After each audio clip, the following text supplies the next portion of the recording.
தமிழகத்தில் இளைஞர்களின் வளர்ச்சி குறித்து கவலைப்படாமல் ஒருவரின் வளர்ச்சிக்காக திமுக பாடுபடுவதாக மத்திய அமைச்சர் அனுராக் சிங் தாக்கூர் குற்றம் சாட்டியுள்ளார்.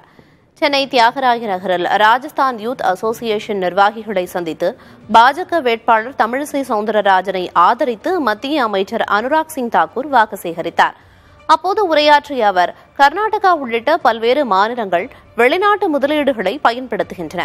ஆனால் ஊழலில் திளைத்துள்ள தமிழகத்தில் முதலீடுகள் செய்ய வெளிநாட்டு நிறுவனங்கள் தயங்குகின்றன என சாடினார். சோனியா காந்தி எப்படி ஒரு நபரை உயர்த்த முயற்சி செய்தாரோ, திமுகவும் ஒரு நபரை உயர்த்த நடவடிக்கை எடுத்து வருவதாக அனுராக் சிங் தாக்கூர் குற்றம் சாட்டினார். பிரதமர் மோடியின் ஆட்சியின் கீழ் வளர்ச்சியை அடைந்து வரும் இந்தியா இன்னும் சில ஆண்டுகளில் உலகின் 3வது பொருளாதார நாடாக மாறும் என்றும் மத்திய அமைச்சர் நம்பிக்கை தெரிவித்தார்.